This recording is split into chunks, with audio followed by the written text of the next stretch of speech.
Bom dia a todas e todos. Muito obrigada de novo pela participação de vocês.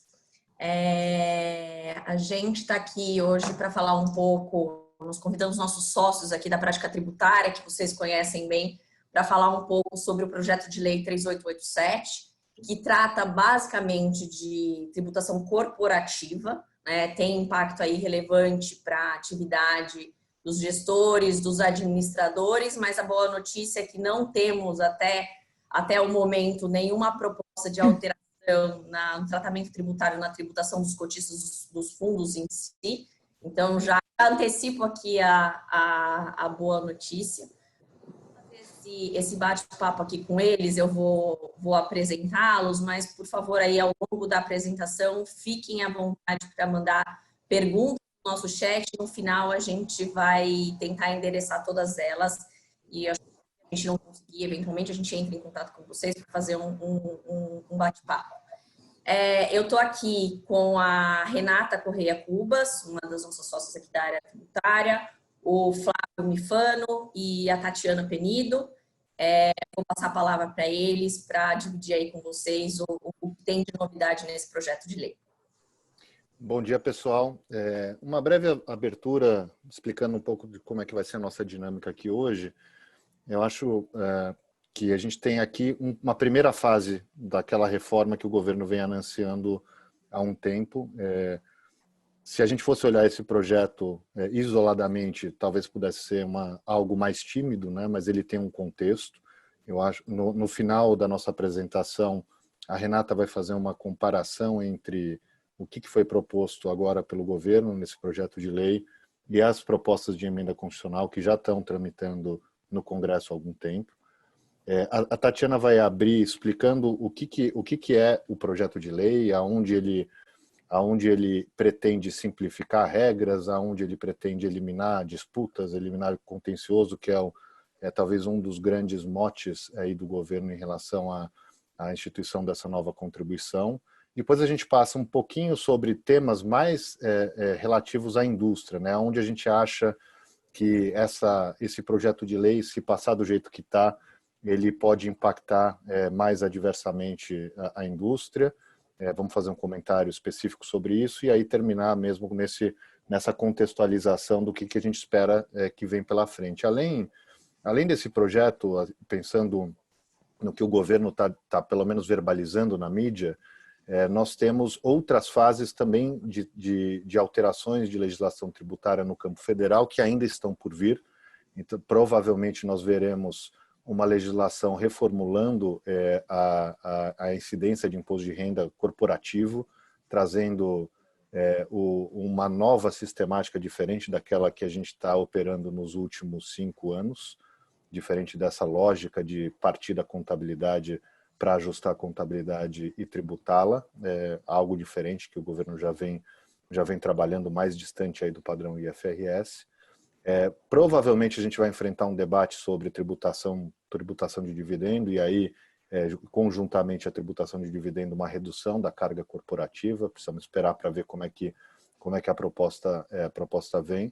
Ainda devem vir alterações relacionadas ao IPI e tudo isso vai para o Congresso dentro desse cenário de incerteza que nós temos hoje, né? Esse cenário em que o Congresso tem uma pretensão de protagonizar o tema reforma tributária. Acho que muito diferente do que aconteceu aí no nosso histórico de 10, 20, 30 anos de legislação em matéria fiscal, em que as questões eram protagonizadas fundamentalmente pelo governo da vez, via medidas provisórias. Agora a gente vê que poderia ter sido apresentado via medida provisória, mas o que veio foi um projeto de lei para ter um debate mais amplo no Congresso. E quando eu estou falando de projeto de lei, tem uma certeza, né, que é o texto que foi apresentado. E tem grandes incertezas sobre aquilo que vai ser discutido e se vai passar, se não vai passar, em que timing e com qual redação, né? Eu acho que esse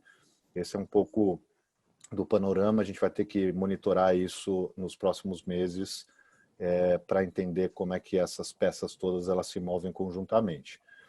Eu vou passar a palavra para a Tatiana e a Tatiana vai entrar agora um pouco mais especificamente naquilo que veio no projeto de lei E como a Carol comentou, toda vez que vocês tiverem dúvidas, mandem no chat que nós vamos endereçar essas dúvidas no final da apresentação. Aquelas que a gente tiver resposta, claro. Ou dividam suas angústias, né? Também tem Exato. disso nesse tipo de discussão. Bom dia a todos. Eu vou começar aqui contando um pouco, né, do que se trata, então, a CBS, né? Como o Flávio falou, é o primeiro pacote aí da reforma do governo, um pouco mais tímida, né? A Renata vai explicar isso do que as outras propostas, né, que nós tínhamos na mesa. Porque no final do dia, o que ela busca fazer é a unificação de PIS e COFINS, né? Diferente das outras PECs que tinham um escopo de abrangência muito maior em termos dos tributos que elas acolheriam, aqui a gente está falando de algo que o governo já vem anunciando, não só esse governo, mas outros governos, né? Toda vez que a gente falava de reforma tributária, a unificação do PIS e COFINS, ela sempre esteve na mesa, porque realmente são duas contribuições com um regime tributário bastante complexo e difícil de navegar. Então, assim, acho que o mote é unificar, né, para ter uma alíquota única, e também fazer com que o PIS e COFINS seja efetivamente um tributo não cumulativo, né? A princípio, a não cumulatividade que a gente tem hoje, né, no PIS e COFINS, ela é muito diferente da não cumulatividade de ICMS, de IPI, e a questão, né, dos créditos, que obviamente que eles só podem ser apropriados levando em consideração, né, um escopo muito restrito dos créditos que podem ser apropriados, faz com que a não cumulatividade não seja, né, tão efetiva, e isso gera um grande contencioso. Então, acho que o mote é esse, né? Então, quando a gente está falando de CBS, seria realmente um novo nome de PIS e COFINS, seriam esses dois tributos que estariam sendo reformados aqui nessa primeira parte da reforma. O que o projeto de lei coloca, né? Qual seria, então, a materialidade dessa nova contribuição? Sobre o que essa nova contribuição incidiria? Ele fala, então, que seriam operações, né, com bens e serviços no mercado interno e importações, e quando ele fala em operações, ele fala o quê? Na receita bruta, né, decorrente dessas operações, com bens e serviços, né? E ao falar em receita bruta, ele faz uma alusão lá, né, ao conceito de receita bruta do decreto 1598, que compreenderia, né, a receita, né, da venda de bens, da prestação de serviços, né, as operações por conta alheia, e o nosso inciso lá residual que fala, né, receita bruta é aquilo que é decorrente do exercício do objeto ou atividade principal da empresa, né. Então, parece que existe e aí quando a gente foi olhar, né, um pouco do que a Receita, quando anunciou o projeto de lei, estava anunciando que existe uma intenção de se tributar basicamente o que se entende por receita operacional, né, e deixar de fora tudo que não seja receita operacional. Acho que a intenção, ela é muito, muito louvável, né? Eu acho que tem um ponto que é importante a gente, né, colocar aqui desde o início, porque isso vai fazer com que as dúvidas surjam, é que todos esses conceitos que eu estou mencionando aqui de receita bruta, de receita operacional, que tem a ver, né, com a materialidade da CBS, eles não são conceitos que estão em legislação nenhuma, né? Quando a gente olha para... Eles são conceitos que têm uma grande subjetividade, né, sobre o que deveria ser essa receita bruta, se isso daí está no escopo, né, do que a Constituição autorizou que fosse a base de cálculo das contribuições, né, porque a Constituição autoriza que seja receita ou faturamento, e, enfim, de novo, que não são, que é um pouco diferente do que está sendo colocado aqui. Então, esse panorama, né, da definição do que é a receita bruta, para diferenciar receitas operacionais, né, entre aspas, aí, porque de novo não é um conceito jurídico, de receitas não operacionais, vai trazer, acho que algumas dúvidas aqui para a mesa. O Flávio até vai comentar um pouco disso lá no final. Então, acho que esse é o primeiro ponto, né, em relação à materialidade. E a base de cálculo, além de identificar, né, qual que seria essa receita aí misteriosa, que seria a base de cálculo da CBS, ela prevê um sistema de creditamento mais simples, que é justamente o crédito de tudo aquilo que foi sujeito à incidência de ICMS ao longo da cadeia. Então, a gente também tem a gente vai mostrar um exemplo aí, mas no final do dia existe uma previsão aí de tomada de crédito, né, da CBS incidente ao longo da cadeia, e é uma exclusão específica de ICMS e ISS destacado na nota, que acho que é também uma questão importante aí, né, para quem acompanha as discussões de exclusão de ICMS da base de cálculo do PIS e COFINS, essa questão de ser o ICMS destacado ou não, é algo que deve, né, ajudar bastante aí a reduzir o contencioso, e os descontos incondicionais, ou seja, aqueles que estão no documento fiscal, e também quem está aí no dia a dia, né, de empresas, por exemplo, grandes varejistas que praticam práticas de desconto, dá para a gente entender que aqueles descontos que são chamados de condicionais, que às vezes acontecem muito também, que é aquele que não está efetivamente destacado na nota, a gente vai continuar com alguma discussão. A alíquota, né, que também acho que é um ponto importante, né, toda vez que a gente discutia lá a reforma tributária, que a gente vem acompanhando isso há algum tempo, assim, tudo bem, então quando tiver uma unificação do PIS e COFINS e essa ampliação da possibilidade de creditamento, a alíquota teria que aumentar para compensar isso de alguma forma, e a gente sempre fala assim, bom, qual que vai ser essa alíquota? Vai ser 15%, 14%, 13%, ali tem estudos, né, que falam, tipo, tem alguns estudos que foram feitos, qual seria a alíquota que seria necessária para compensar, a alíquota que o governo está propondo é de 12%, né? Que é a alíquota geral, e uma alíquota específica para instituições financeiras, que hoje já tem um regime especial de PIS e COFINS, de 5,8%, que também é ligeiramente maior do que o 4,65%, a qual as instituições financeiras estão atualmente sujeitas. Tati, só um comentário aqui, acho que é importante. Quando a gente pensa nominalmente, né, acho que esse slide passa uma impressão que pode não ser necessariamente verdadeira, de que as instituições financeiras elas foram beneficiadas de alguma maneira, né?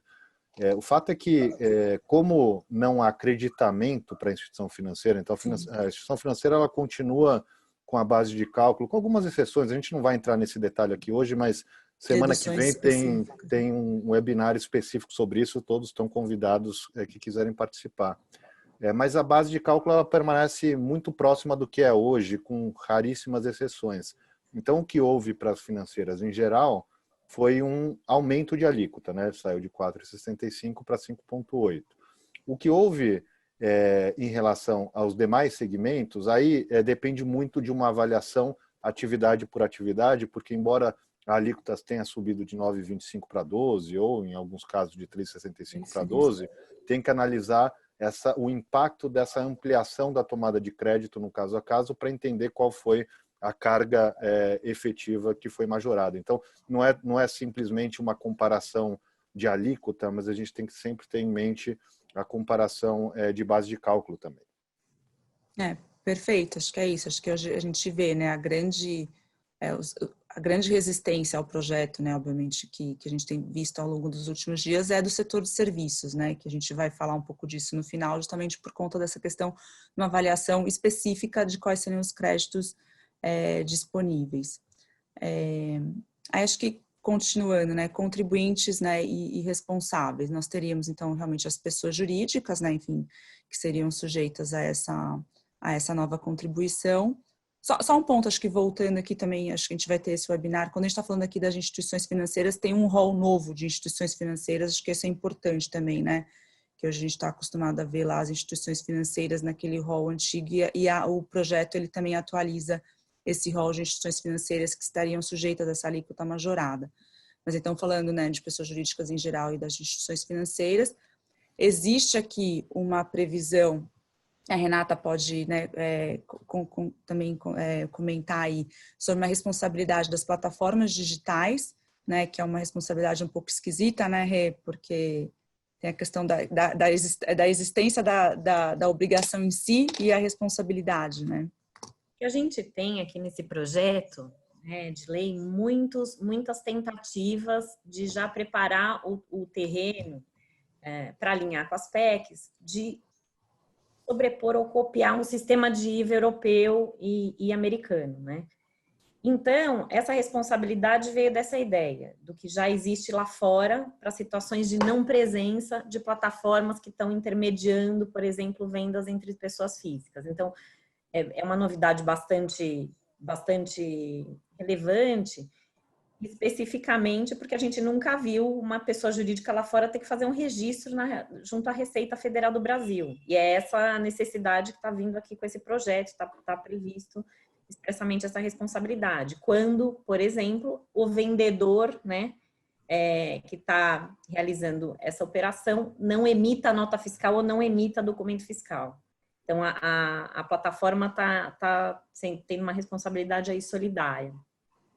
Exatamente. Tem várias coisas aqui que estão vindo como um depara de um IVA europeu, se preparando, inclusive, para as próximas fases aí, para agregar outros tributos indiretos. E essa responsabilidade vem nessa atuada também de uma forma meio inadequada de usar o direito comparado, né?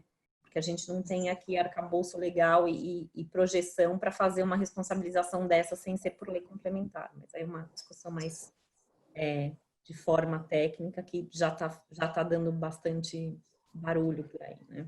As plataformas digitais.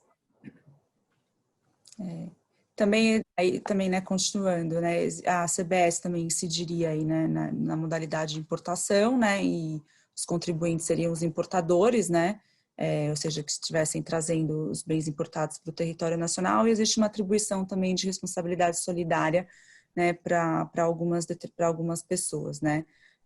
Lembrando aqui que a exportação ela vai estar expressamente excluída do âmbito de incidência da CBS.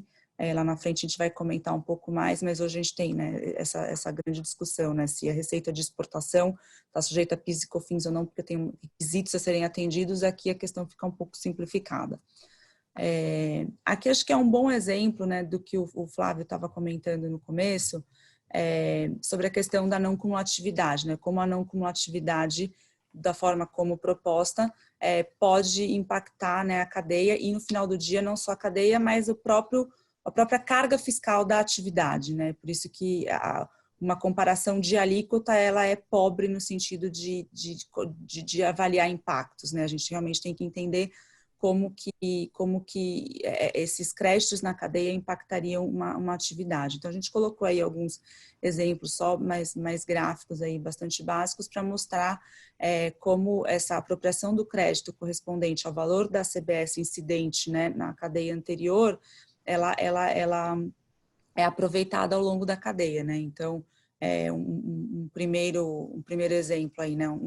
Um produto que é vendido por R$1, né, com 0,12 de CBS, esse 0,12 vira um crédito para a cadeia, né, para o próximo passo da cadeia, que então eu vou ter um produto que vai ser vendido por 110, um tributo a pagar de R$13, eu tomo o crédito integral do 0,12 e realmente pago só sobre o valor agregado, né, naquele que é o grande ponto, assim, eu pago aqui só realmente sobre o valor agregado nesse passo, e assim, né, a princípio, sucessivamente, desde que eu mantenha aí os requisitos de ter o destaque da CBS na nota e esteja falando, obviamente, tirando algumas exceções que depois a gente vai falar, de operações sujeitas à CBS.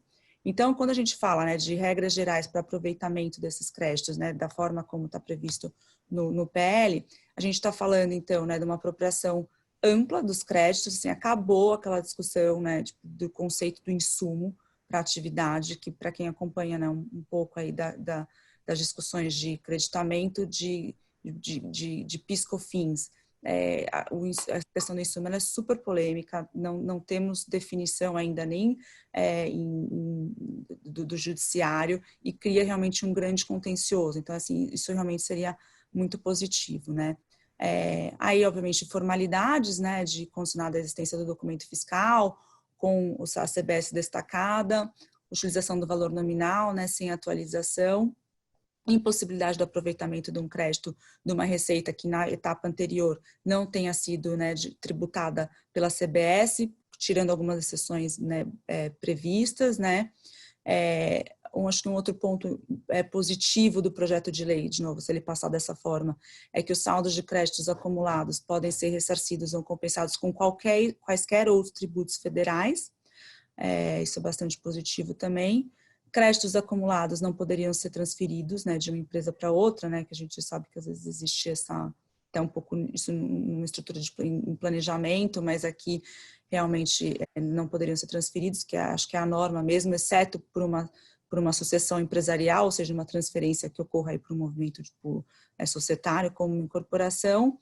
E aí, acho que um pouco, talvez uma maldade aí do projeto de lei, que é a limitação temporal para a utilização, né, desses créditos, que é uma limitação de 5 anos. Então, isso aí também pode impactar muito em empresas, por exemplo, que numa fase, né, numa fase de início das suas atividades, né, apropriem muitos créditos e no final do dia não consigam, né, utilizá-los nesse prazo de 5 anos. A gente vê aí, tanto no PIS/COFINS, isso já acontece, né, empresas que têm saldos de crédito de PIS/COFINS aí muito relevantes. Aqui o projeto de lei da CBS, ele põe esse prazo de 5 anos para apropriação. Ô, Tati, um comentário aqui, acho que pensando aí no nosso público, tem uma parte aí que faz gestão de ativos imobiliários, né? Acho que tem uma discussão interessante, porque embora o projeto tenha ampliado mesmo a tomada de crédito, tem uma incerteza em relação a algumas coisas ainda, né? Como o crédito é condicionado a ter uma nota fiscal com o destaque da CBS, né? Então, operações hoje que dão crédito, por exemplo, eu faço um aluguel para a minha sede, para a minha operação, isso hoje está claramente na lei como creditável, né? Com a nova CBS deveria ser creditável também, só que não existe nota fiscal para aluguel, né?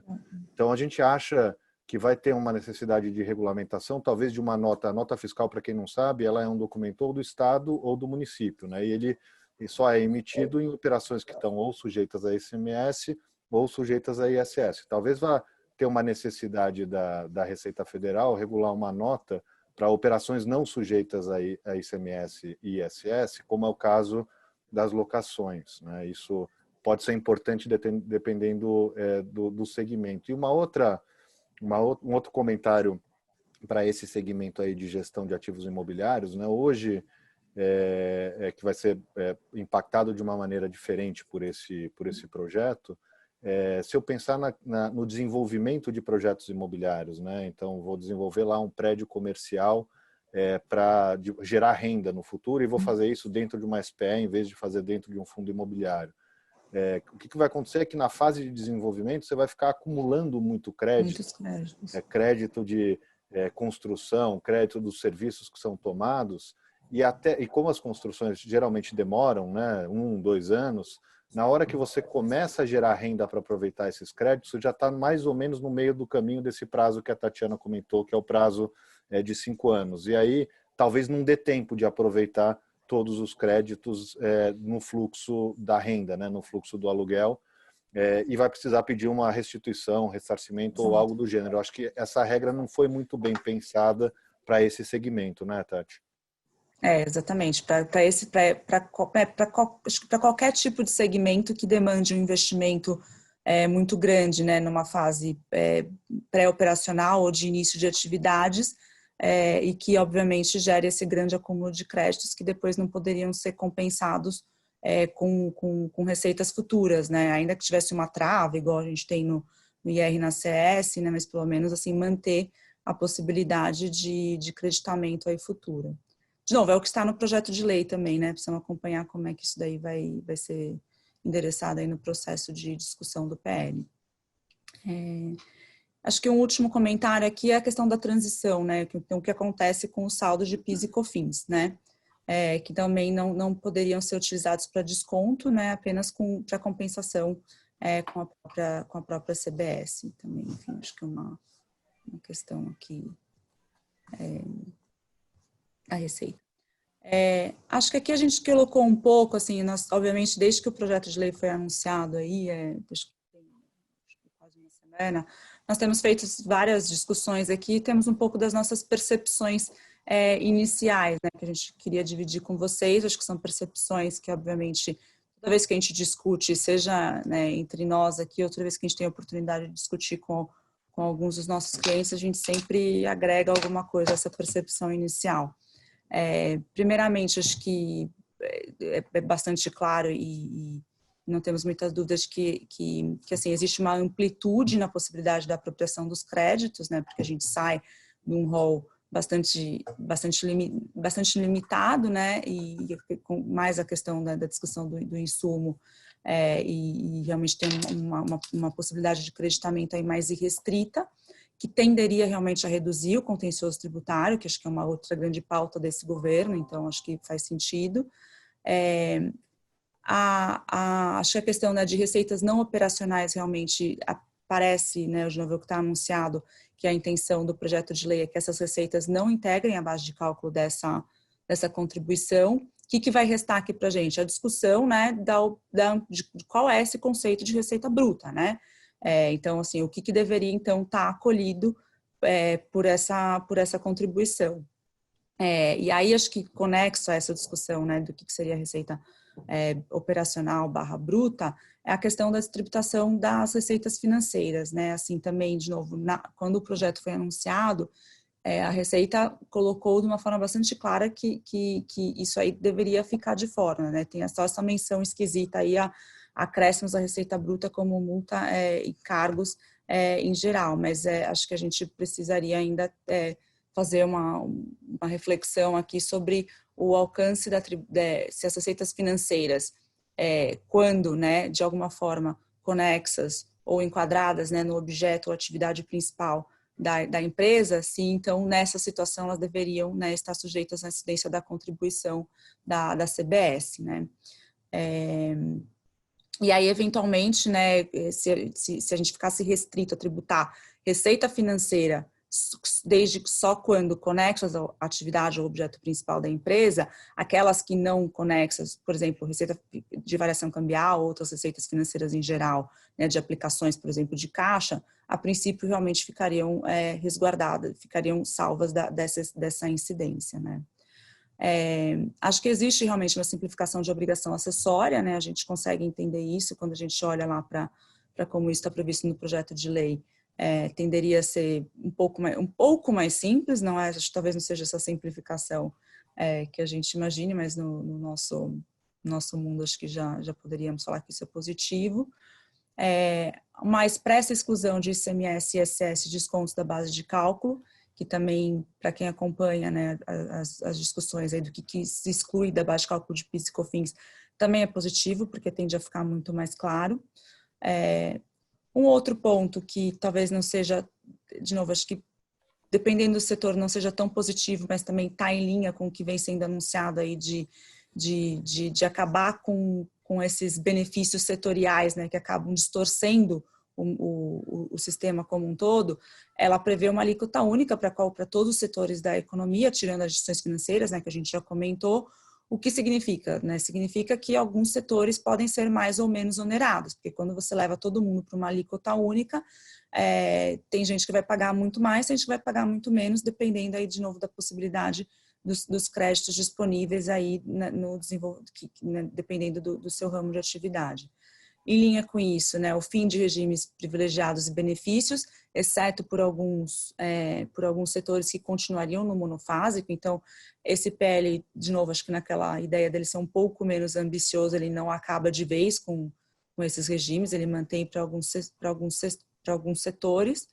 E essa exigência de cadastro para plataformas digitais estrangeiras, que a Renata falou, a gente até vai fazer, acho que de novo nessa série de webinars, nós faremos um webinar específico para tratar também desses impactos, né, do PL para a indústria de tecnologia de um modo geral, e a gente vai colocar isso de uma forma mais detalhada, mas isso é bastante significativo porque cria uma obrigação de uma plataforma que não tem nem presença, não está incorporada no Brasil, que ela de alguma forma seja cadastrada aqui na Receita para assumir essa responsabilidade que está ali sendo imposta, né? Aqui a gente está, enfim, acho que também comentando rapidamente, né, sobre de novo, para manter esses sistemas de não cumulatividade, esses créditos, existem alguma possibilidade de apropriação de crédito de receitas isentas, né? A gente falou lá que, a princípio, eu não tomo crédito eu não tomo crédito de uma receita que não tenha sido sujeita à incidência da CBS. Esse é o a regra geral, mas há algumas exceções, né, como as que a gente está colocando aqui nesse slide. Enfim, acho que a Rê, tem algum comentário, Rê? E acho que um pouco do que foi anunciado, primeiro, por exemplo, Zona Franca de Manaus é uma previsão constitucional e a gente está falando de um projeto de lei, então não faria sentido nenhum projeto tratar algo que mexesse com benefícios que se tem de situações na Zona Franca de Manaus. E combustíveis também, o objetivo de acabar com alguns regimes foi acabar com benefícios deles advindos. Então, por exemplo, aqui, incidência monofásica, beneficiava muito alguns setores, exemplo, cosméticos.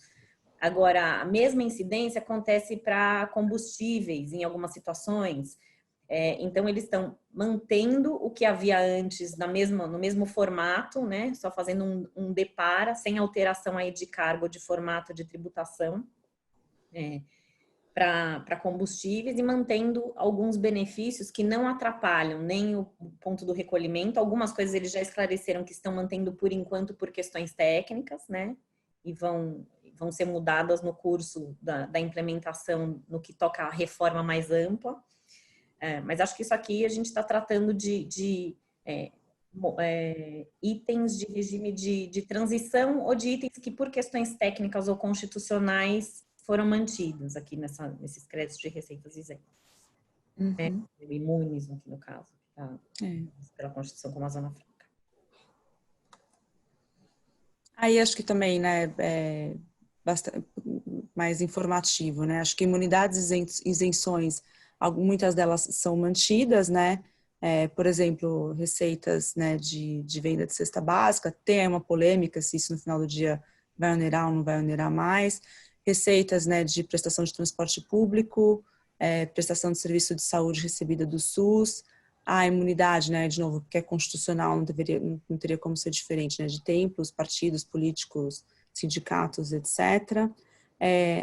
Tem essa aqui ela é curiosa, né, porque tem uma previsão lá de não incidência ou exclusão da base de cálculo das receitas provenientes das vendas de imóveis residenciais para pessoas físicas, né, que também aí para os gestores de ativos imobiliários é algo que vale a pena entender aí no detalhe a abrangência, né, dessa possibilidade, dessa isenção, porque ela é de alguma forma condicionada ao fato de que esse imóvel não tenha sido desenvolvido no regime de afetação lá, que normalmente é o que acontece, né, em muitos desses setores, mas enfim, acho que é algo para ficar aí para quem é da turma de imobiliário, para a gente discutir depois.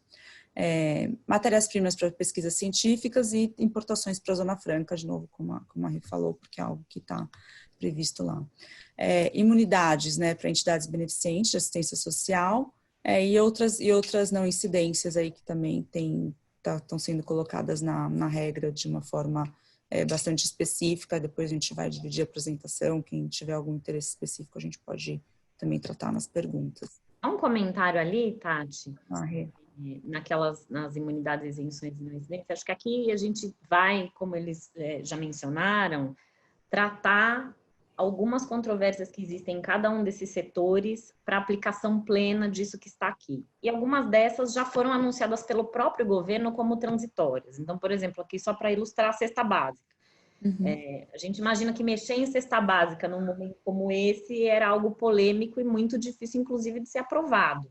Então, eles mantiveram aí as isenções para a cesta básica, mas já anunciado que no futuro, quando o governo, eles pretendem que, na verdade, a gente tenha um tributo sem nenhum benefício, inclusive cesta básica, porque eles dão um exemplo. Hoje, uma pessoa de alta renda, ela se beneficia da tributação sobre o consumo, por exemplo, com a cesta básica. Então, ela realmente, ela adquire mais cestas básicas do que a pessoa de baixa renda e tem uma redução.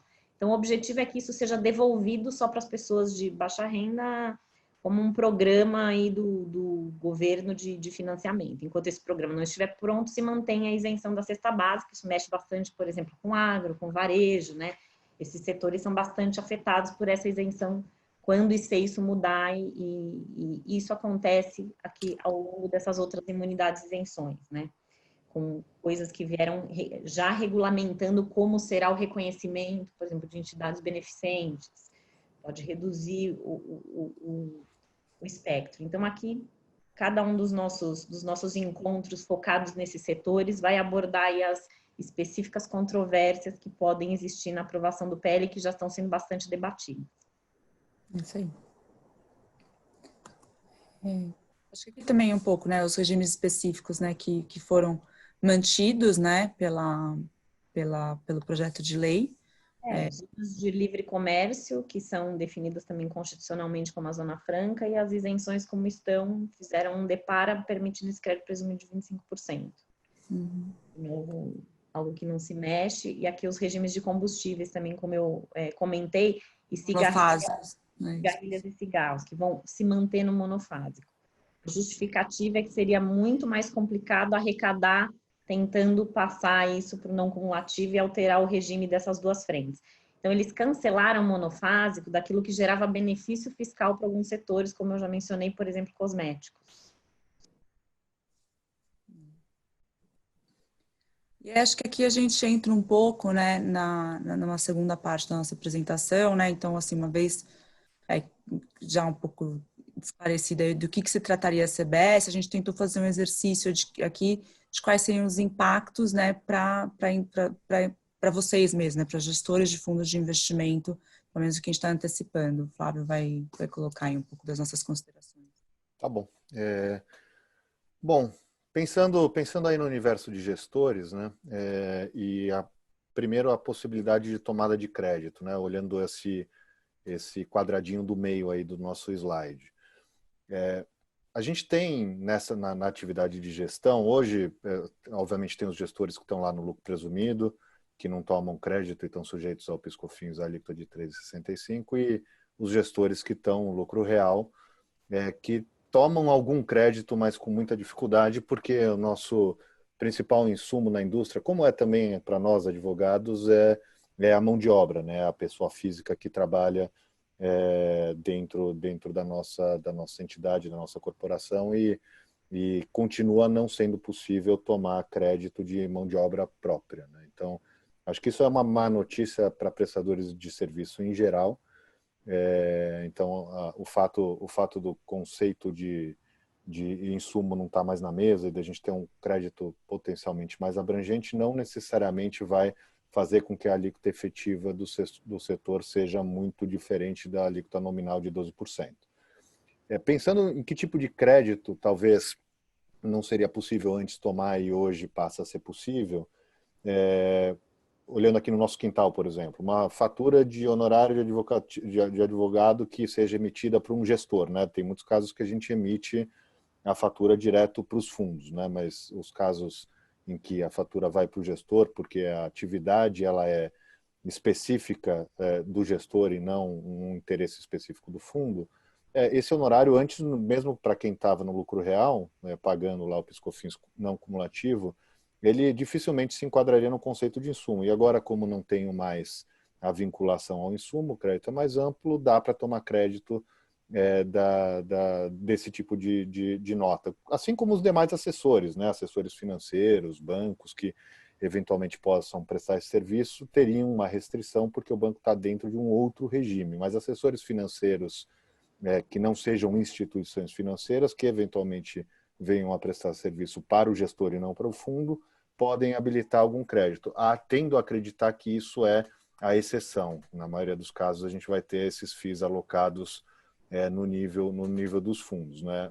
A discussão do aluguel, a gente já antecipou um pouco, tomada de crédito de aluguel deveria ser possível, né? O aluguel do nosso estabelecimento deveria ser possível, mas sujeito aí a uma regulamentação, a uma nota fiscal federal que venha a cobrir esse tipo de atividade não sujeita a ICMS nem a ISS. Para quem está no lucro presumido, claro, o aumento de carga ele é muito grande, né? Eu saio de 3,65, vou para 12 com alguma limitação ou com muita limitação na tomada de crédito. Então, acho que aqui, como na maioria dos casos para os prestadores de serviços, os gestores vão ser impactados de uma maneira adversa pelo projeto se ele passar do jeito que está, né? Um outro ponto, acho que já te concedo a palavra, Tati, um outro ponto importante na questão da tomada de crédito é o crédito sobre, olhando a carga efetiva, né, o impacto efetivo do projeto para a indústria, quando a lógica do governo é que eu vou passando, né, o tributo para o elo seguinte da cadeia, né, então deveria ser neutro. Eu repasso o tributo, o meu tomador de serviço compensa esse tributo e repassa o tributo para frente na cadeia dele. O problema é que o nosso quintal aqui presta serviço para um ser que não é personificado e não é pagador de tributo, que é um fundo de investimento. Então, os FIIs de gestão, os FIIs de performance que nós cobramos dos fundos, eles vão ser tributados a alíquota de 12% com essa limitação para os créditos, e obviamente o fundo não vai tomar crédito dos 12%, porque ele não paga CBS, né? Ele não é contribuinte de CBS. Acho que essa esquisitice não veio para o projeto, né? Veio a esquisitice das plataformas, mas essa, felizmente, não veio para o projeto. E aí vai ter uma discussão aí comercial, né? Até que ponto a gente pode pensar em repassar com um gross-up a CBS no FII de administração, no FII de gestão, na taxa de performance. Claro que na hora que a gente faz isso, impacta o retorno do investidor, então acaba que é uma conta que precisa ser feita aí pensando também no impacto que vai haver para o retorno do investidor, né? E dentro do nosso dever fiduciário, mas é uma discussão que eu acho que a indústria vai precisar fazer. Tati, você queria comentar algum ponto? Eu queria comentar aqui justamente isso, né? Quando a gente olha para o setor de serviços, né, e essa impossibilidade de tomada de crédito aí em relação ao nosso maior insumo, né, que realmente é as despesas aí de folha, a gente vê que por isso que é importante falar que isso aqui é um projeto, é uma parte da reforma tributária que a princípio deveria ser mais ampla, né? Então a gente vê que assim o setor de serviços ele está aí reclamando, assim, não, então isso aqui deveria ter uma contrapartida. Qual que é a contrapartida? A desoneração da folha, né? Que de novo a gente não tem garantia nenhuma de que as coisas passariam juntamente, né? Assim, no mundo, para fazer sentido, a gente deveria ter as duas coisas vindo juntas, né? Então a gente deveria ter isso aqui, ok, topo pagar uma carga maior na minha tributação corporativa, né, porque no final do dia ela é linkada, inclusive, com a geração, né, de riqueza da minha atividade em si, mas, por outro lado, né, a minha folha vai ser desonerada, porque, inclusive, ela me gera mais despesas, né, são as pessoas que estão ali e, num momento de crise, ela não necessariamente me gera a riqueza que deveria ser tributada, né, pela CBS ou por outros tributos corporativos.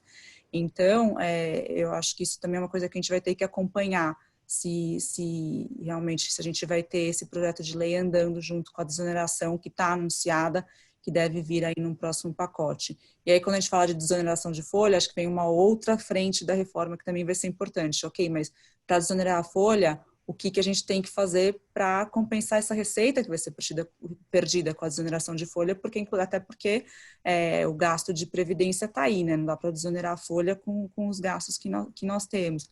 E aí vem a outra frente lá do anúncio que foi feito também da criação desse novo imposto aí de transações que está anunciado como 0,2%, né? Então, acho que realmente essas frentes elas deveriam caminhar aí conjuntamente para que o sistema seja reformado de um jeito que faça sentido, que não, senão realmente a gente vai onerar de um lado, sem desonerar do outro, e vamos ter um aumento de carga tributária que não é o que o governo, a princípio, anuncia que seja a sua pretensão. Eu acho que esse ponto da Tatiana é excelente, né? Eu acho que a gente não tem visibilidade do que pode acontecer no Congresso, mas o fato é que essas iniciativas todas isoladamente consideradas, né? Então, imagina que eu vou só tributar dividendo, ou que eu vou só reformar a CBS, essas medidas elas não fazem sentido se a gente não olhar de uma maneira mais ampla o contexto do que deveria ser o sistema tributário e aí readequar todas as nossas bases, né? Que é uma discussão mesmo que deveria ser feita simultaneamente. Claro que na hora que você faz simultaneamente essa discussão é mais complexo, é mais difícil, então acho que a estratégia que foi utilizada é apresentar primeiro um projeto para depois apresentar o outro, mas o Congresso deveria avaliar o seu todo, né? E não as partes individuais do que se pretende fazer. O outro tema, até vi que veio uma pergunta sobre isso aqui no chat, o outro tema que a gente também acha que é sensível aqui para a indústria é a questão da exportação de serviço, né? Muitos dos gestores prestam serviços para o exterior, né? Para estruturas de fundo no exterior, e hoje a gente tem uma regra na legislação de PIS/COFINS que ela é muito objetiva, né? Uma regra diferente da regra do ISS, por exemplo. Para o PIS/COFINS, a Receita cansou de se manifestar sobre isso, basta que eu tenha ingresso de divisa. Tem uma discussão aí se é ou não constitucional esse requisito de ingresso de divisa, porque aqui não é uma isenção, essa desoneração está na Constituição Federal e tem uma regrinha lá que diz que toda vez que eu estou falando de uma imunidade, né, que são as desonerações constitucionais, não poderia ter regulação por lei ordinária, que é essa lei aqui do CBS e também a lei de PIS/COFINS atual, né, que são leis ordinárias que trazem esse requisito. Mas o fato é que tem esse requisito de ingresso de divisa, ele é um requisito objetivo e toda vez que a Receita se manifestou sobre o tema, ela confirmou o entendimento de que basta ter o ingresso de divisa sem qualquer outra ponderação sobre quem é o consumidor do serviço, lógico que precisa ser um tomador não residente no país, mas sem discussões relacionadas a local, o resultado do serviço, aonde o resultado do serviço se materializa, que é a discussão que a gente tem lá no ISS, que nos traz uma insegurança muito maior em aplicar a regra de isenção para o ISS do que para o PIS/COFINS hoje, né? O projeto ele não trata mais do ingresso de divisas, então ele simplesmente diz que não incide a CBS sobre as exportações de serviço, ponto, sem qualificar o que é exportação de serviço, sem trazer qualquer outro requisito. Acho que nesse sentido ele é, de um lado, positivo para a indústria, né? Tem uma discussão que é esse quarto bullet point que nós apontamos aqui no PowerPoint, no quadrinho da esquerda, que é hoje quando vem um investidor estrangeiro investir, por exemplo, num mercado de bolsa, ele abre lá a conta de custódia, né, a conta 4373 com custodiante, com o representante legal, remete um recurso para o Brasil para fazer as operações e aí ele vai comprando e vendendo os ativos e o dinheiro que já está aqui no Brasil, que muitas vezes ele é até gerado a partir do Brasil nessas operações, nos ganhos e nas perdas, no excesso de ganhos sobre as perdas que o investidor tem, ele é utilizado para pagar os FIIs de corretagem, os emolumentos da bolsa, esse tipo de coisa. E tem uma discussão já que não é nova, se eu poderia isentar, né, esses FIIs de PIS/COFINS, porque eu não tenho ingresso de divisas específico para esses FIIs. Ele está aqui no Brasil já o recurso e eu vou pagando sem fazer câmbio simultâneo, sem ter uma operação específica de ingresso. Essa discussão ela deixa de existir no novo projeto. Acho que isso é positivo nesse sentido, porque eu não estou mais condicionado ao ingresso de divisas e eu elimino esse contencioso, que acho que é um contencioso que algum dia ia bater lá no Supremo Tribunal Federal. Por outro lado, fica um pouquinho mais subjetivo o que é a exportação de serviço, já que ela não está mais qualificada na lei, né? Então a gente precisa ver como esse negócio ele anda. Eu acho que também não temos a mesma situação do ISS, porque para o ISS a própria lei diz resultado do serviço tem que estar no exterior. Aqui não tem essa condicionante, então acho que é mais amplo, vai continuar sendo mais amplo para PIS/COFINS do que para ISS, mas talvez com uma flexibilidade maior de interpretação aí de lado a lado, né? Tanto contribuinte como fisco. Aí, Tati, se você puder passar para o próximo. Para encerrar aqui, só para deixar mais gráfico tudo isso que a gente está falando, né? Pensando em quem está no presumido, né? Hoje o que eu tenho, né? Eu tenho essa composição aí de 14,53, que é a soma do imposto de renda e a contribuição social sobre o lucro com as bases de presunção atual, que é uma base de 32%, chega numa alíquota de 10,88 sobre a receita bruta, depois eu somo aquele nosso PIS/COFINS cumulativo a 3,65 e acabo ficando com 14,53 sobre o total da receita bruta, os FIIs de gestão, os FIIs de administração, e a partir daí distribuo o dividendo isento, né? Esse é o nosso regime de hoje. Quando a CBS passar, se ela passar exatamente do jeito que está, o meu 14,53 vira 22,88, né? Então é um aumento considerável aí na carga tributária, especialmente se vier lá na frente uma tributação de dividendos desacompanhada de uma redução do imposto de renda e da contribuição social sobre o lucro. Tá? Então, a gente está olhando para esse tema aqui, para o campo da prestação de serviço, especialmente quem está no lucro presumido, vai ter um impacto maior e acho que tem uma diferença, né, voltando no ponto que a gente fez no slide anterior, que assim, quando a gente está falando de prestadores de serviço que estão numa cadeia e que prestam serviços para tomadores que vão conseguir tomar crédito sobre o PIS/COFINS, acaba que a discussão de repassar no preço o aumento de alíquota é muito mais simples, né? Porque aquilo que eu repassei no preço, o tomador de serviço ele aproveita integralmente do lado dele. Então acaba, de alguma maneira, tendo uma neutralidade. Para o quintal dos gestores, administradores que prestam serviços para os fundos, isso não vai funcionar, né? Porque eu já coloquei, né, no slide anterior, o fundo não vai tomar crédito porque ele é uma entidade não tributada. Então fica aqui esse ponto de atenção. Acho que tem muito debate ainda para ser feito.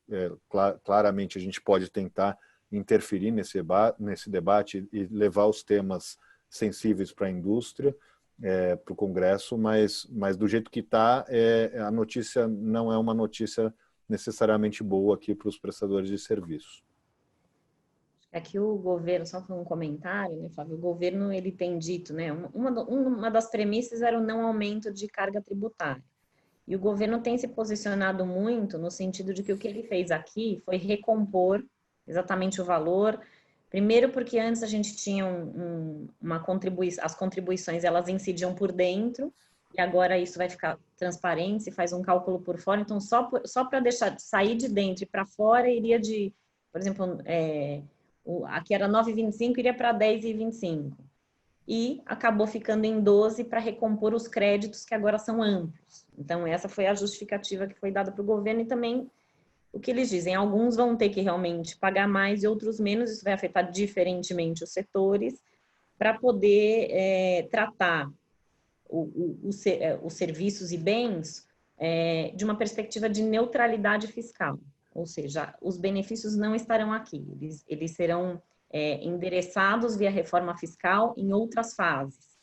Talvez via imposto de renda, talvez via devolução e financiamento para rendas mais baixas, e não por meio de tributação sobre consumo. Acho que isso é uma premissa que vem sendo seguida em todas as propostas de reforma, não trabalhar mais com uma oneração tão grande na tributação sobre o consumo, mas para isso, como o Flávio mencionou há pouco, a Tati também, a reforma tem que ser realmente ampla, porque senão a gente só está onerando a mais um pedaço ou alguns setores, sem que isso seja compensado de outra forma. A gente sabe que o próprio fisco estadual, municipal, federal tem advogado muito no sentido de tributação, não somente dos dividendos, mas nesses tempos de pandemia vieram aí com várias pressões em outras frentes, né? Empréstimo compulsório, imposto sobre grandes fortunas, que, claro, ficaram aí esses temas congelados e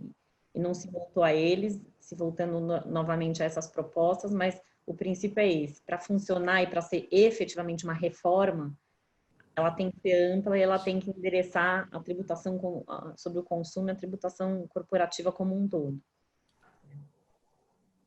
É isso. Acho que a gente pode passar agora para a nossa última sessão aqui da discussão.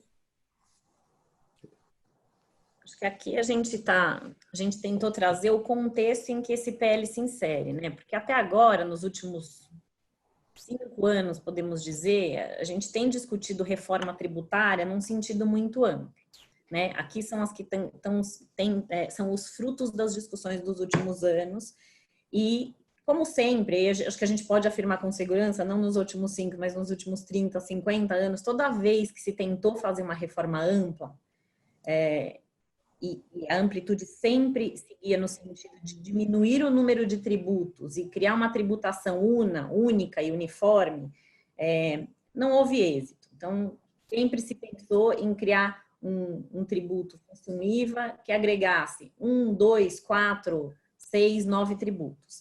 Essas 3 PECs, elas não têm uma pretensão diferente dessa. Então, elas trabalham na tributação, as que vêm sendo discutidas, né? nos últimos anos na tributação indireta, que, né, traz muita complexidade. A gente sabe aí dos dados que a gente, quando comparado sobre o nosso sistema de tributação, ele está classificado como o número 184 de 190 como o pior do mundo. Né? A gente já chegou a gastar 2.600 horas com obrigações tributárias, quando comparado aos países da OCDE, nas mesmas condições, as empresas gastam 150 horas.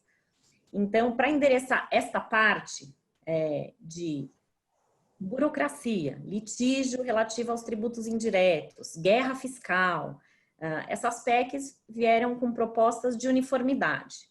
Então, buscando trazer, como eu falei antes, buscar as lições dos IVAs em unificação de tributos. O que todas elas têm em comum? Todas elas querem acabar com 4 tributos. ISS, ICMS, PIS e COFINS. Então, né, nessas todas, eles acabam. A primeira, mais avançada, mais discutida, que mais se desenvolveu, é a PEC 45, que cria o IBS, o Imposto sobre Bens e Serviços. E a gente olhando a CBS, ela tem muito ali do que já está desenhado no IBS. Inclusive, acho que o compromisso do governo nesses tempos todos, nos últimos meses, desde o ano passado, já era sentar e apresentar uma proposta e, principalmente, iniciamos esse ano com uma expectativa que já houvesse uma reforma tributária sendo discutida na comissão mista desde o início do ano, que pudesse incorporar aí tudo que veio de discussões nessas 3 PECs. Porque a uniformidade é uma intenção de todas elas, algumas, a primeira, a 45, ela reúne, né, o IPI, além de tudo. A segunda tem 9 tributos, IPI, IOF, CID combustíveis, salário e educação, mantém também aqui Zona Franca de Manaus. Há uma discussão muito grande entre uniformidade de alíquotas. É possível a gente ter um tributo que congregue tudo isso e tenha uma alíquota única? E começaram discussões. Cesta básica, como eu já mencionei antes, foi uma que ilustrou muito fortemente, tem um apelo também político que dificulta essa discussão. O objetivo da PEC 45 é que não haja divergentes alíquotas ou divergentes tratamentos tributários. É fim dos benefícios fiscais realmente. E a CBS, nesse sentido, ela deu um passo enorme, né? Mais de 100 regimes tributários de favorecimento dos contribuintes foram revogados. O que se quer acabar? Se quer acabar com essa ideia que a gente tem muito no direito tributário de categorização. O que é serviço, o que é insumo, o que é bem, que tipo de operação é essa? Ela tributa ou não tributa? Olha, se você tiver numa categoria ou outra, ou bens ou serviços, ou mais, né, ou intangíveis, pretendemos tributar. A 128, ela se destaca aqui porque ela volta com aquela ideia de tributação de dividendos, IVA federal também. Então, assim, a 110 e a 128, elas partem do pressuposto que você não tem um acordo para ter um IVA que congregue tanto tributação federal quanto estadual e municipal. Então, a IBS é estadual, municipal e federal, um único imposto, imposto sobre bens e serviços. A PEC 110, ela pressupõe a existência de um IVA dual, o IR incorpora a CS e o ITCMD, imposto sobre transmissão, causa morte e doações, vai para a competência da União. E aí, se mantém nas 110 alíquotas diferentes para o setor. A gente acha que as alíquotas diferenciadas e a categorização, elas são o fruto dos grandes litígios que existem hoje, né? Então, ao mesmo tempo, a PEC 45 recebeu cerca de 200, eu não sei precisar agora, mas acho que 217 emendas, mostrando que também muitos dos setores não estavam conseguindo se encaixar nesse mundo de alíquota única.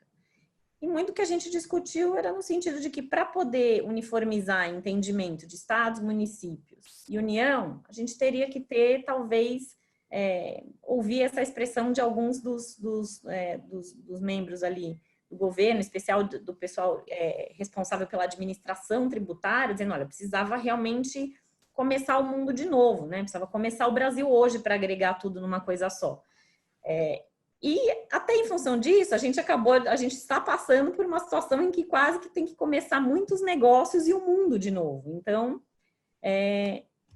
muita gente olha a CBS como um primeiro passo realmente de uma reforma ampla em que os autores aqui das diferentes propostas vão conseguir sentar e chegar aí num ponto comum para tornar mais simples e fácil a tributação no Brasil. Tati, acho que a gente pode passar aqui para o seguinte, em que a gente trata das comparações. Então, aqui a gente trouxe um pouquinho das divergências, e que eu não sei se a gente pode chamar de divergência, porque acho que a gente está aqui falando realmente do que foi anunciado pelo governo, de uma fase que pode ser uma fase de transição. Então, primeiro, transição. As PECs, elas tinham uma variação de período de transição, ou seja, período em que este imposto novo e único, ele coexistiria com os antigos, que estava sendo bastante criticada. Então, por exemplo, ficar 10 anos na PEC 45, que era uma possibilidade. Então, a gente teria PIS, COFINS, IPI, ICMS, ISS coexistindo com o IBS durante 10 anos, e aí diminuiria-se a tributação dessas exações, enquanto o IBS iria aumentando. Esse era o período de transição proposto. Muita gente criticava que um período de transição tão grande poderia, inclusive, trazer um caos de administração do antigo com o novo para as empresas. O PL 3887, ele traz a unificação de duas contribuições cuja base é idêntica, enfim, e as unifica e coloca um período de 6 meses. Então, o período de transição é algo importante. Benefícios fiscais, né? No PL 3887, dessa nova CBS, a gente tem eles reduzidos de uma forma significativa. Como eu mencionei, mais de 100 regimes eliminados. E alguns mantidos, e mesmo assim o governo diz, manteremos por enquanto, porque estamos pensando em outra forma de endereçar esses temas. Na PEC 45, que é a mais avançada, o objetivo era estarem eliminados ou severamente limitados. Por quê? Porque eles são a fonte de muitos dos litígios e das dificuldades de classificação tributária de vários negócios e transações. Alíquota. Então, aqui a CBS, é claro, trata de 12%, porque ela está só fazendo um depara de PIS e COFINS para a nova CBS, como eu comentei com vocês, então seria os 9,25 que eram por dentro. A característica da transparência, né? Que a gente sempre vê, quando você está no exterior, você vê o preço do produto, R$10, e aí você tem o VAT, que está separado, que você, inclusive, recebe pode ser objeto de refund. É muito claro. Aqui não, tudo que a gente compra, tudo que a gente adquire, o VAT está dentro do preço e o PIS e COFINS aqui está dentro do preço. Agora, calculado por fora, ele já tem um aumento significativo e há um aumento que, segundo o próprio governo, não é um aumento, é um valor que eles projetaram para compensar a amplitude dos créditos que foi aumentada. 25% a 30% é o que está se estimando, essa conta nunca ninguém apresentou, é algo que está sendo objeto de severas críticas aí do mercado, porque as PECs elas não apresentam muito claramente como se chegou nessa conta dos 25% a 30%, mas enfim, como eu falei, então compondo um tributo, 5 tributos virando 9 tributos virando é uma conta que realmente são os 12 trabalhos de Hércules realmente chegar nesse número. Unificação. Então, CBS e IBS, PEC mais avançada comparando com a 45, todos pressupõem uma unificação, né, dos tributos. O IBS com PIS, COFINS e ICMS e ISS, a CBS, por enquanto, com o PIS e COFINS, né. Quando a gente lê o projeto, a minha primeira leitura, inclusive, comentei, parece que eu estou lendo um projeto de ICMS simplificado. O que significa dizer que realmente me pareceu que o governo está preparando algo para no futuro acoplar as próximas fases, como foi anunciado. Tributação monofásica, né? Nas PECs ela está absolutamente eliminada. Então a gente tem um tributo, crédito amplo, tudo na nota. Então a gente tinha tributos que eram alguns, né? PIS e COFINS, por exemplo, base contra base. Agora a gente tem tributo contra tributo. Eu compro aquilo que veio com o CBS numa nota fiscal, faço crédito e abato daquilo que eu vou vender com o CBS. E é tudo bens e serviços, né? Maior crítica, principalmente para o setor de serviço, como já mencionado, desoneração de folha, porque eu não tenho crédito de folha, né? Isso pode gerar um repensar das atividades, então agora eu vou contratar mão de obra de fora em vez de ter empregados. Muitas coisas que as empresas começam a debater e pensar olhando aí para isso que se mantém. E por fim, só uma das PECs trata aqui do tema instituindo Digital Tax, que é a 128.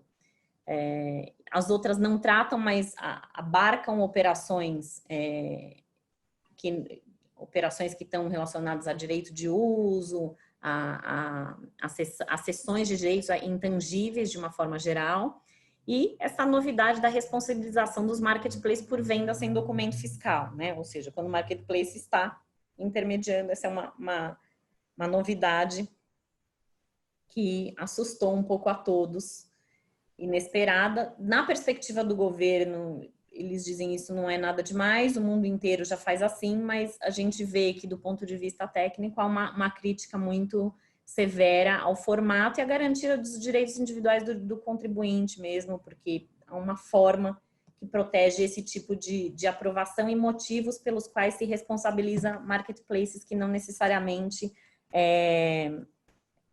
há aqui nessa previsão. Renata, um comentário aqui interessante sobre esse ponto que você levantou, né, da comparação CBS com IBS. A gente viu um esforço grande do governo de aproximar mesmo essas duas coisas, talvez como uma estratégia de uma coisa acoplar na outra, ou de alguma maneira ter um debate parecido, né?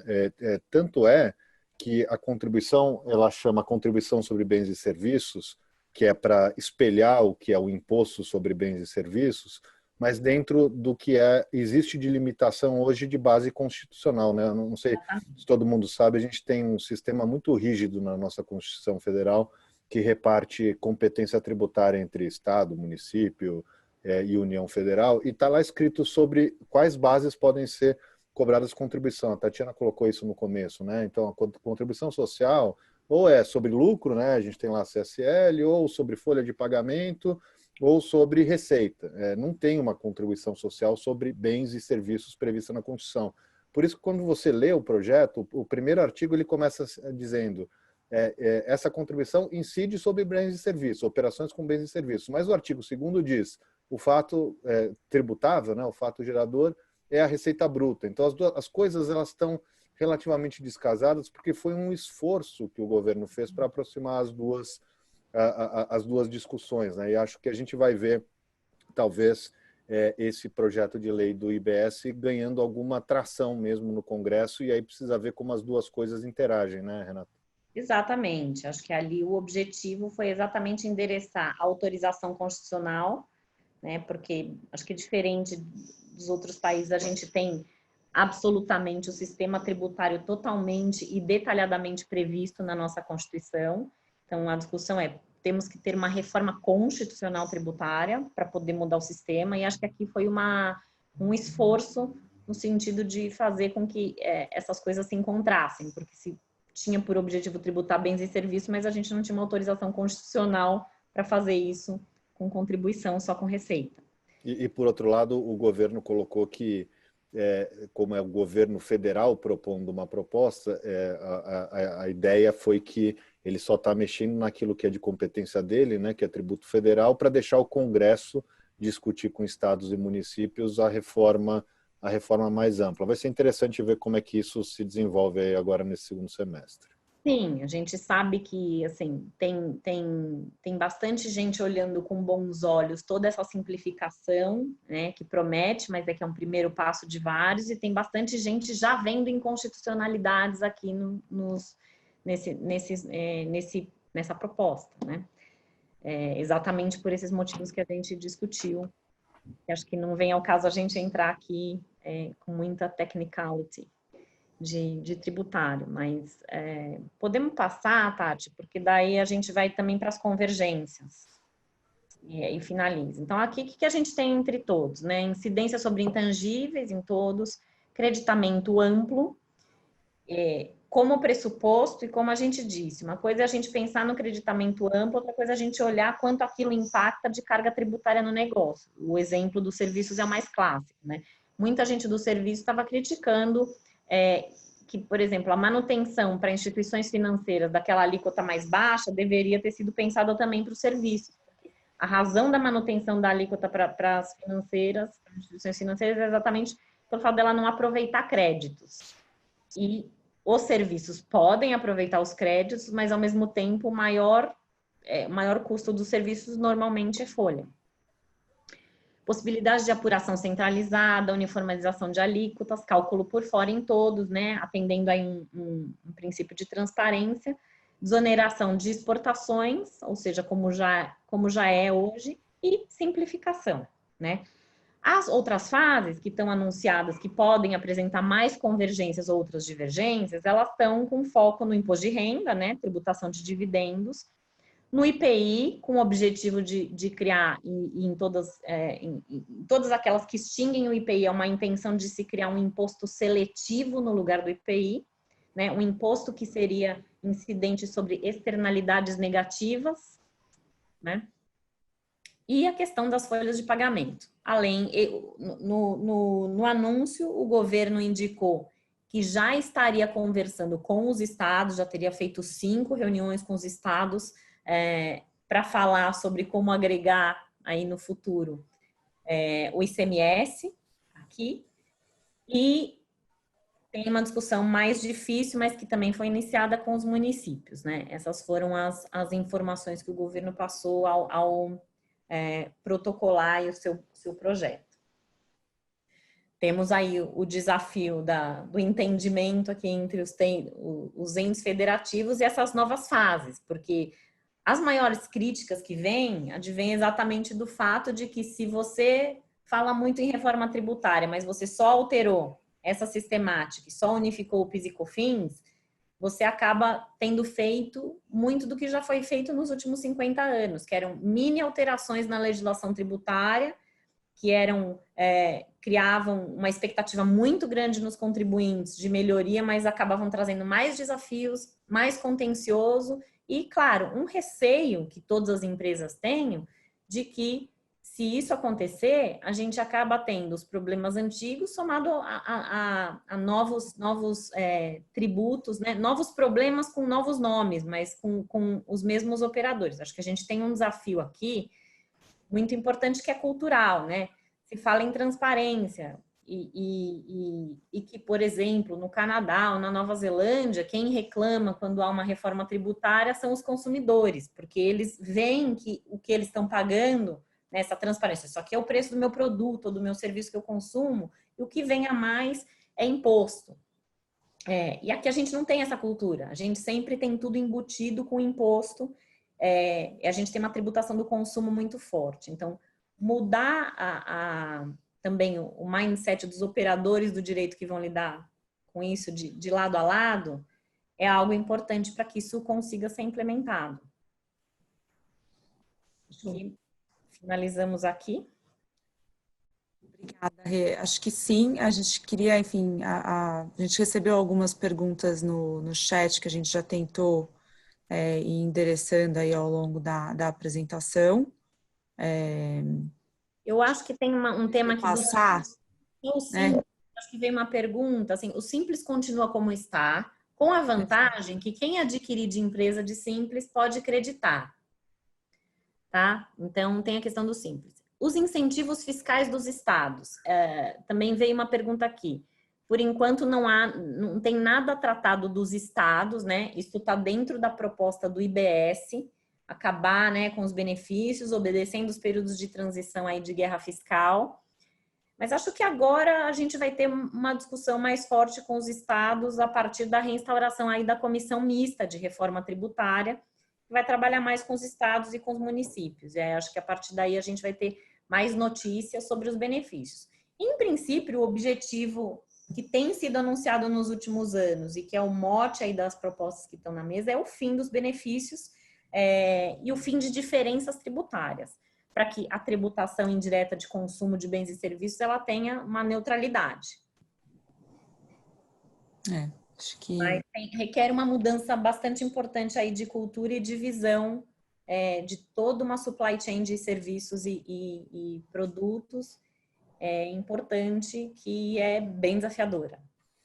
Tem as outras perguntas, estou vendo que a gente acabou endereçando no chat, Tati, mas talvez fosse o caso de passar brevemente por elas em benefício de todos, né? Eu acho que eu ia propor... Temos 10 minutos ainda para o nosso 10 horário. minutos. E se alguém tiver outras perguntas, acho que podem ir fazendo e a gente vai endereçando. Acho que tinha uma pergunta aqui perguntando, né, se no rol de instituições financeiras incluiria gestoras e administradoras registradas na CVM, né? A gente já colocou que não, né, que o rol lá ele abarcaria algumas outras instituições, por exemplo, as SCDs, né, para quem é do mundo de fintech, acho que esse é vai ser uma mudança importante, né? As SCDs já são instituições financeiras na visão do Bacen, mas hoje não eram para fins, né, fiscais, de um modo geral, e aqui a gente realmente teria as SCDs nessa alíquota de 5,8%, com creditamento, com menos possibilidade de tomada de crédito, mas gestores e administradores, de um modo geral, não são considerados instituições financeiras para fins da CBS e ficam no regime normal aqui da CBS. Exceto para aqueles que já são instituição financeira, como o banco sim. que tem gestão. Administrador que exatamente,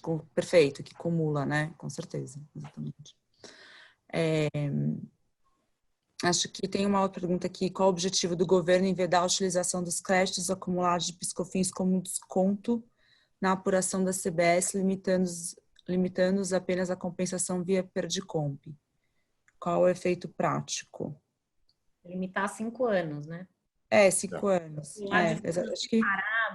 Controlar de forma separada, acho que é aquilo que é compensação, né? Deixar isso aqui um pouquinho no controle. Vira um indébito como qualquer outro. Isso vai compensar com os tributos que são admitidos ou ressarcimento. Ou pedir o ressarcimento. Acho que o efeito prático é que tem que ter um controle muito maior, né? Tipo, do prazo aí, né? Justamente, ou para pedir o ressarcimento, se vê que não vai conseguir utilizar. Controle do prazo ou uma limitação que pode ser questionável, porque é algo que também está sendo objeto de bastante discussão. Aí, acho que com relação ao aproveitamento dos créditos limitados a 5 anos, como ficam os saldos já adquiridos da publicação do PL? Aí, acho que aqui a gente tem duas regras diferentes, né? Uma coisa é os 5 anos para os créditos de CBS que serão gerados, né, a partir da vigência da CBS. O saldo de PiscoFins também tem lá um regime de transição previsto, né? Que eles podem ser compensados com a CBS de acordo com o que está previsto lá no projeto de lei. Não sei se alguém tem mais algum... A questão do Simples, né, que a gente já repassou.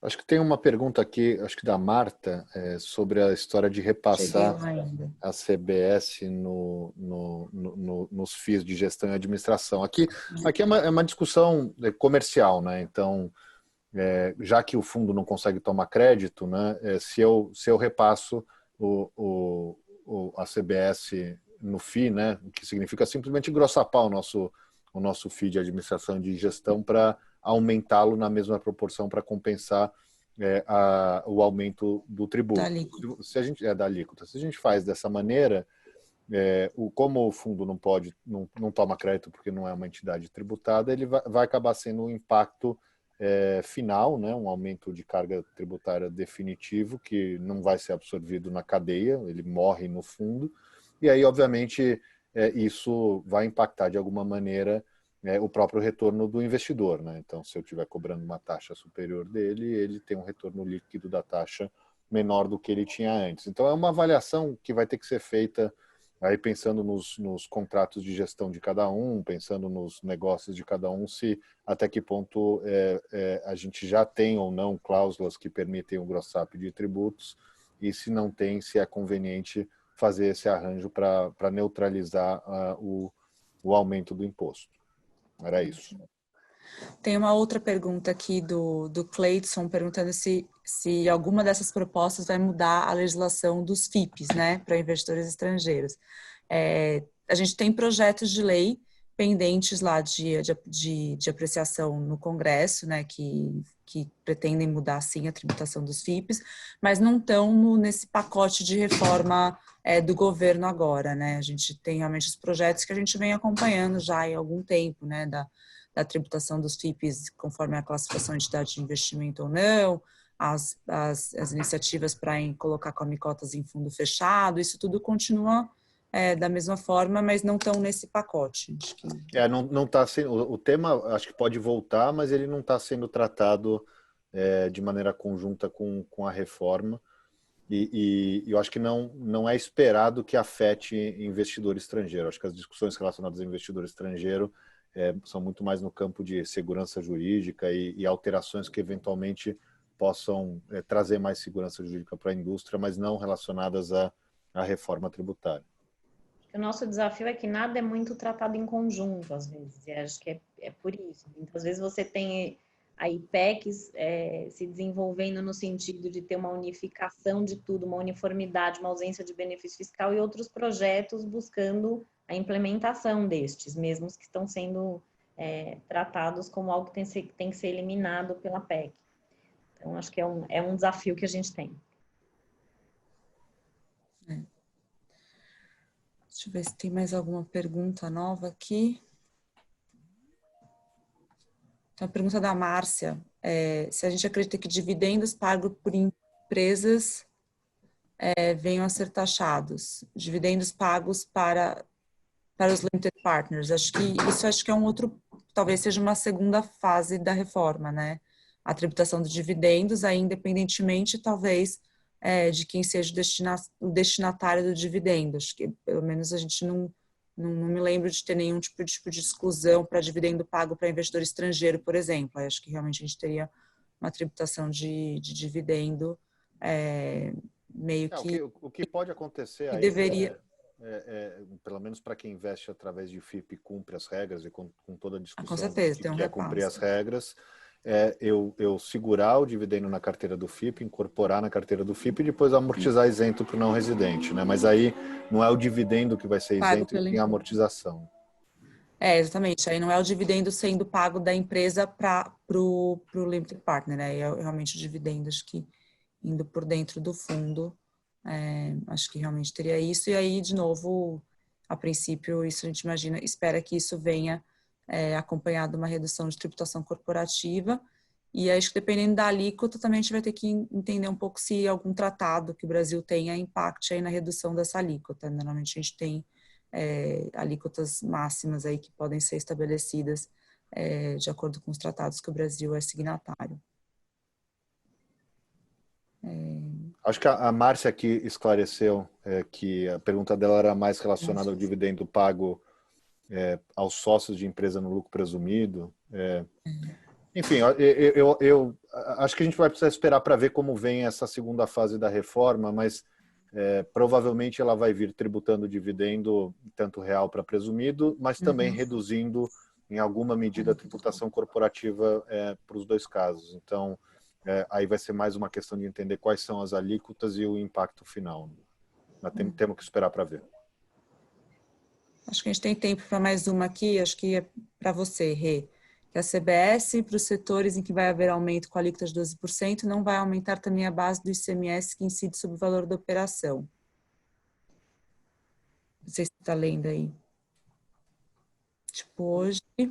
Eu não vi, mas assim, como eu falei, a CBS, se ela é realmente algo no sentido para se preparar para depois abarcar o ICMS e o ISS, a gente não sabe de quanto vai ser essa alíquota. É aquele slide que, inclusive, eu projetei, que do que tem sendo dito, a gente vai de 12 para 25, na hora que entrar em outros tributos. Ou 30, não sei. Assim. Qualquer resposta vai ser sempre algo pouco científico e pouco pesquisado, porque até hoje esses números não foram abertos. Sequer os 12% foram objeto de publicização, né? Nessa última semana, desde a publicação, apesar de normalmente isso ser parte do próprio documento, uma das críticas feitas é que essa composição dos 12% não foi aberta, né? Que conta que o governo e a Receita estão fazendo para mostrar de onde surgiram esses 12%. Mas houve explicações de um dos auditores que compôs o grupo de trabalho para formar os 12%, de que seria isso, realmente. Por isso que eles falam muito em manutenção de carga tributária, mas é manutenção para quê? Manutenção da perspectiva do governo, ou seja, eu não estou aumentando o que eu arrecado, eu quero garantir que mantenha-se aquilo que eu arrecado, e como a forma de calcular muda, o que era por dentro vai ficar por fora, acaba gerando uma sensação de aumento numa parte e um aumento real daquilo, porque eu também estou dando créditos de algo que eu não dava antes com a revogação dos benefícios fiscais. Então, essa é a explicação aí que a gente tem tido oficial do governo, mas sem demonstrativos de quanto pode ser. Mas é claro que a expectativa é que se aumente, né? Então, se a gente tiver realmente um imposto único que abarque todas essas exações, ele seja maior. Os IVAs, em média, na OCDE, estão ali em torno de 20%. Mas a gente tem dúvida se a gente consegue manter esse patamar. Né? Tá bom. Bom, acho que a gente não tem mais respostas, também a gente está assim, a gente acabou de dar 11 horas, que era o tempo que a gente tinha reservado aí para esse bate-papo aí com vocês. A gente agradece muito aí a presença de todos, a gente está super à disposição aí para conversar sobre outros temas aí que vocês tenham dúvidas, porque a gente sabe que as dúvidas elas vão surgindo conforme a gente vai discutindo o PL. A gente vai ter uma série de outros eventos ao longo da próxima semana e da seguinte, focados em determinados setores. A gente imagina aí que, dependendo, né, obviamente, das investidas ou do setor de atuação, pode ser, pode ser oportuno aí vocês darem uma olhada. Acho que todo mundo que está no nosso e-mail vai receber esses convites. E estamos à disposição para bater papo aqui individualmente. Nos procurem e obrigada aí pela participação de todos. Tchau, pessoal. Bom dia a todos. Bom dia.